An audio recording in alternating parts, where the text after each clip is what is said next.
Hello friends, আসসালামু আলাইকুম। চান্দুস kitchen and ব্লগে আপনাদের স্বাগত।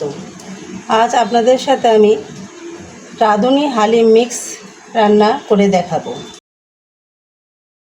প্রথমে একটি পাত্রে পরিমাণ মতো তেল দিয়ে দিলাম। দিয়ে দিচ্ছি পেঁয়াজ কুচি।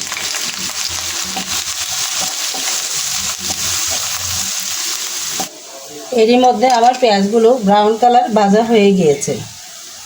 দিয়ে দিচ্ছি 1 চামচ রসুনের পেস্ট, আধা চামচ আদার পেস্ট। এগুলোকেও আমি একটু ভেজে নেব। এর মধ্যে দিয়ে দিব 1 প্যাকেট মশলা, যেটা রাঁধুনির মধ্যে ছিল, রাঁধুনি হালিমের মধ্যে ছিল। এরপর দিয়ে দিব সামান্য পানি। এখন এটাকে আমি একটু কষিয়ে নিব। আমার মশলাটা কষানো হয়ে গিয়েছে। এর মধ্যে দিয়ে দিব আমি মুরগির মাংস। আমার বাচ্চারা অনেক মাংস দিয়ে, তুলতুল মাংস দিয়ে খেতে পছন্দ করেন না, তাই আমি মুরগির পাখনা আর এগুলো দিয়ে হালিম রান্না করছি।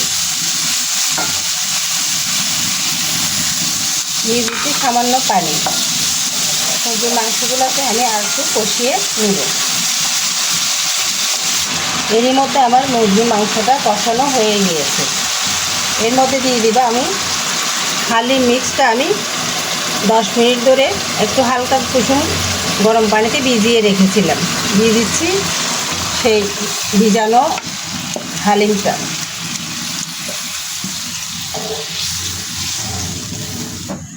এখন দিয়ে দিব কাঁচামরিচ কুচি, দিয়ে দিব পরিমাণ মতো লবণ।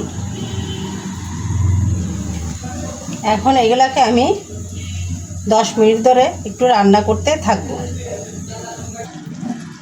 আমার হালিমটা মোটামুটি হয়ে গিয়েছে, দেখতে পাচ্ছেন। আমি আরও একটু গাঢ় করে নিব, এই জন্য আরও 10 মিনিট সিদ্ধ করব এগুলাকে।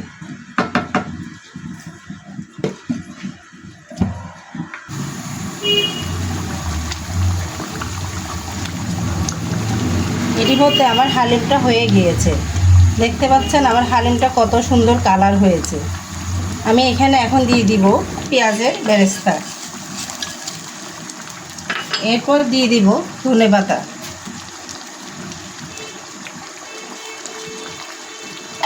আমি এখন এটা আর করতেছি না, কারণ এটা নামানোর পরে আরও ঘন হয়ে যাবে।